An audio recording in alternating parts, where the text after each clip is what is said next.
If space and time were curved enough, you could hypothetically walk a big loop around them and wind up back when you started. And if you're in a true time-like curve, you would just stay in that loop forever indefinitely.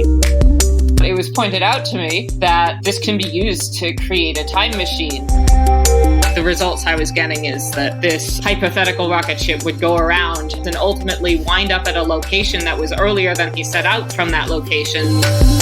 You're listening to Widdershins Podcast, where we take the ultimate sci-fi themes found in books and movies and discuss them with the world's leading scientists, engineers, and experts.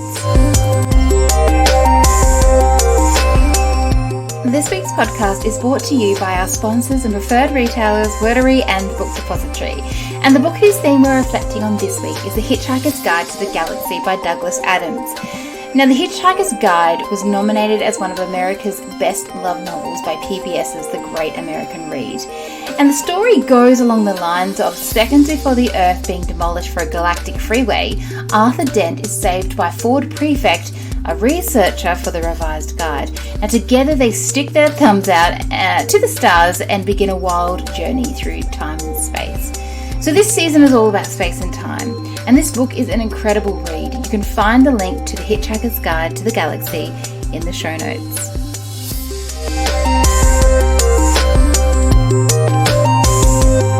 My name is Amy Rose, and as a host of Widdershins, I bring to you part one of a two-part series on time loops and time travel with Dr Gaurav Khanna and Caroline Mallary. Now, Dr Khanna was my first guest on Widdershins in episode 1, which was Hyperspace. And it's great to have him back. He's a professor in the physics department and the associate director at the Center of Scientific Computing at the University of Massachusetts. Caroline also joins us. She is a doctoral student at the University of Massachusetts, and she's published a new model for time machine in the Journal of Classical and Quantum Gravity. It's really exciting stuff, and I feel like we've just had a breakthrough. Let's have a listen to the interview with Dr. Khanna and Caroline Mallary.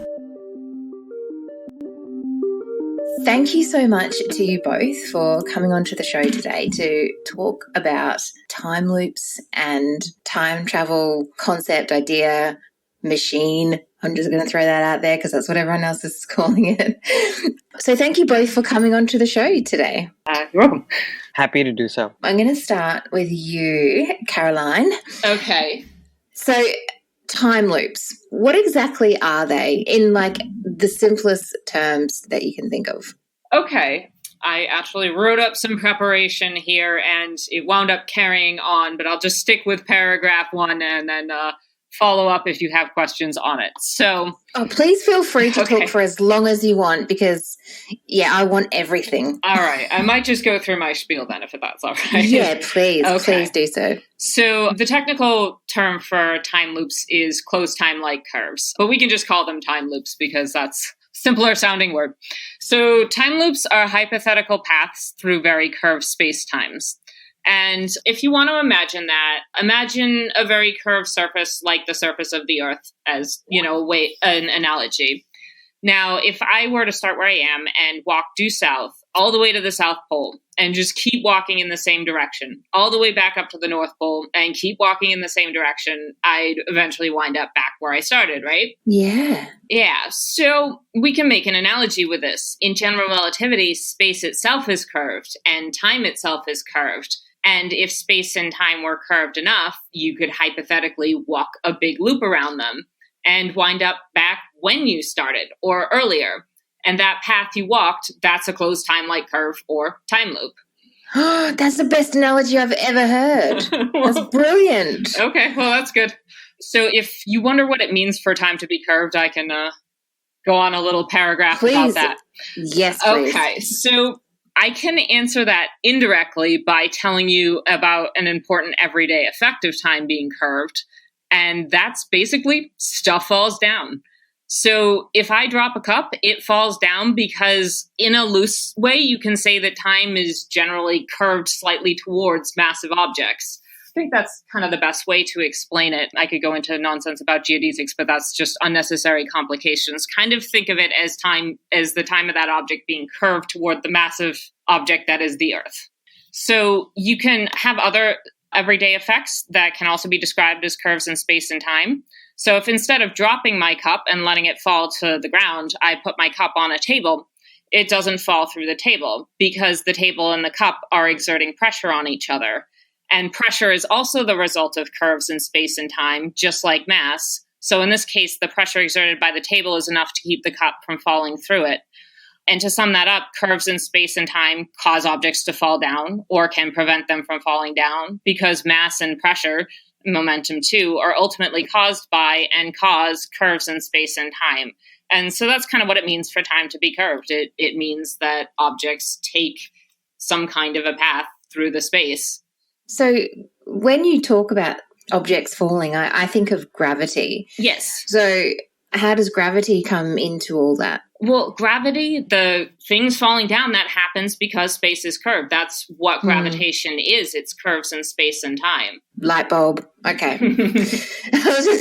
I know I sound silly, but I've just learned doesn't matter if you sound silly. This is life. Well, okay. So thanks for explaining that. Now, I want to ask, Gaurav, you were featured in Express UK. And actually, do you know what? Some of the same things people have taken all over the world in various articles, some of the things that you've said. So you said, according to Einstein's theory of general relativity, time can be warped enough to collapse and create a time loop of sorts, which would allow us to relive some of our moments over and over again. Now, you opened a can of worms there. And Caroline just mentioned the closed time-like curves. So I'm going to ask something else. Is it possible for us to relive a moment over and over again? Has it already been experienced? Is it scientifically possible? To answer your question about whether that is something that could actually happen in nature. So, of course, general relativity says that absolutely could happen under certain conditions. And in that particular article, I think we talked briefly about what conditions that would happen, acquiring some singularities in exotic matter. But in terms of whether it's been physically realized as of today, I do not think so. I don't think it's something that's been seen in any situation at the moment. And again, if that was the case, then we would have proof that closed time-like curves or time loops actually exist. And at the moment, we don't. So I think that would be something that would have to stay open for now until we have a chance to learn some more and maybe explore some more. But there's been so many people who have come out, but some of them haven't been able to predict the future based on what they say is like a Groundhog Day. They've been sitting in a car, they've seen a series of events unfold, and it continues for a very long time, and then they snap out of it somehow. Have you heard any of those stories? What do you think? Sure. So I think Groundhog Day is a great example of a movie, which sort of depicts a closed time-like curve or time loop. But notice something interesting in it. So notice the fact that it's actually not exactly a time loop. The reason is because the main character remembers what happened and the fact that he's reliving the day. And if you're in a true time-like curve, in a true closed loop, then in principle, that shouldn't happen. You wouldn't even realize it. You would just stay in that loop forever indefinitely, and you would not know that something has changed or something is repeating. You would not know the difference, in essence. Like a goldfish? In effect, yes. Oh, that sounds like hell. Okay, so Caroline, this is really exciting because you published a study in the Journal of Classic and Quantum Gravitativity. Can you describe this time machine of sorts that you were investigating and how it works and how it might be possible? Okay, so what I was actually originally looking at was whether it was possible to effectively go faster than light. So I put a video up that has to do with the difference, like coordinate speed of light is and how light can sort of have different speeds relative to a particular observer when there's curves in space-time.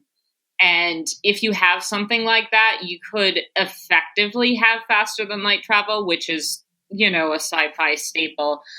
And I did, in fact, find something that caused the coordinate speed of light to be faster along the length of the wire, so they could effectively be used as a fast lane for travel between stars if you could make one and make it long enough. And this didn't require any negative mass, which I thought was cool. But it was pointed out to me that this can be used to create a time machine if you have two of them and they're moving relative to each other. So then that also comes into play. And it's kind of an inherent feature of most of these space times that you can come up with that allow effectively faster than light travel, is that they can sort of create time machines by accident. So that was how this turned into a time machine paper. And maybe I should describe what I mean by creating this wire space-time or formulating it. Yeah, and also, just for anyone who's not familiar with faster than light travel, from what I gather, even talking about it with scientists and physicists and stuff, I've approached people to speak about it and they just, nope, not going to, impossible. And it's been really quite difficult and it's a bit controversial, I find. And I don't know what it's like in your sphere and, Okay, so I explained that better on the video than I probably will here, but the deal is that, say you're just sitting still somewhere and a light beam goes by you and you try to outrun it. That will never happen. That light beam is always going to be able to go faster than you on the same space. If the light is in the same sort of flat region of space as you, the light will always go faster and you can't go faster than it. However, if you're talking about a large area of space-time, if some of that area of space-time is curved relative to the other area, then light can have a different speed. So the requirement is just that you have to be slower than light, which is going right next to you. However, if the space-time is curved so that light has a faster coordinate speed in a particular region, then you can go faster too. You're still going slower than the light which is coming out of your headlights, but relative to someone else who is away around some curve in space, you're going faster than light goes on their space. It's easier to understand with pictures. I can actually relate this to a real phenomenon. So we haven't seen space-times that allow light to go faster than it can just out in flat space with no stars or planets around. But we do see space-times that cause the coordinate speed of light to go slower. And the Earth is one such space-time. Light's coordinate speed is slower here than it is up in orbit.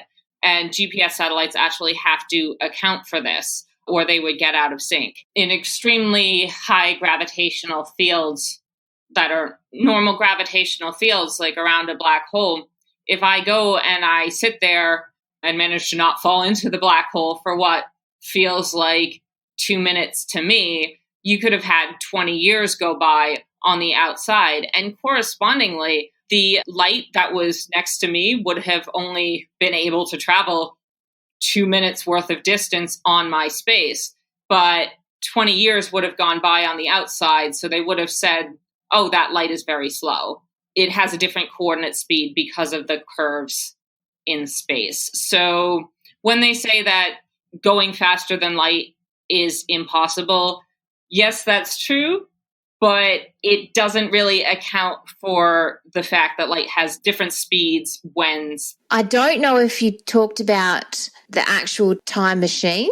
Space-times that speed up light could be used as a fast lane for travel between stars, potentially, or they could be used as a time machine. When we're doing this kind of work for real, it's a bunch of numbers. It doesn't look like anything. It's math.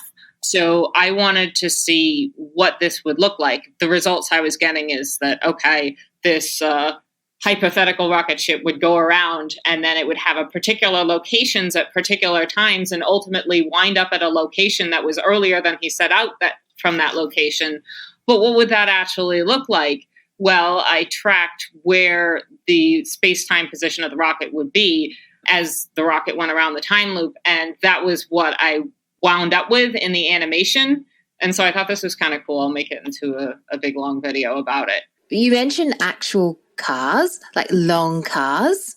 Are these like literal cars? The wires they're functionally infinitely long because that's just the way that we did the math. They could be somewhat shorter, but they have to be really, really long for the math that we use to be valid. And they travel next to each other. And when you're talking about curves in space-time, you're talking about general relativity. And that's the area around the wires. That space-time there is very warped, and that's why you get these weird effects. But you have two of these wires. They're not touching each other. There's sort of flat space in between them. And one of the wires is moving relative to the other. And when you have motions in flat space, you use special relativity, which is, it's basically for things that are moving fast. And when you put these two things together, you wind up with math that says, hey, here's a time loop. When you mentioned going around the world from, like, I'm in Australia and I go around and I come back to where I am, in a lot of sci-fi films, I don't know if you watch sci-fi films, but when they time travel, there's always like this big mechanical circle, and these bits and pieces spin around in this circle, and that's where people pass through. When you talk about those infinitely long wires and how you can go around and come back to the same time, do you think that might be where they get that concept from? I think in terms of the way that they choose to shoot movies, I think the reason that they do things like that has to do with them taking inspiration from particle accelerators, which are often made in loop form so that the particles can go around and around and around, and they can accelerate them faster and faster and faster. So they have inspiration for what big, fancy, high physics machines can look like in the form of particle accelerators. To go off on a tangent, I went to Darmstadt in Germany once, and they had a bunch of particle accelerators there, and I was up on top of them, and I was thinking to myself, this would be a really good place for a boss battle. And no, it didn't happen? No, there was no boss battle. Oh, what a shame. There was just the guy showing us around, explaining what all the things did. Right, because that would have been great to include in the podcast, some footage of that. Thank you so much for joining me for part 1 of our 2-part series on time travel and time loops. The second part is coming in our next episode with Dr. Gaurav Khanna and Caroline Mallary. Until then, please like and subscribe, stay tuned, send me an email, ask me a question, and I will get back to you. In the meantime, stay safe during these incredibly trying times.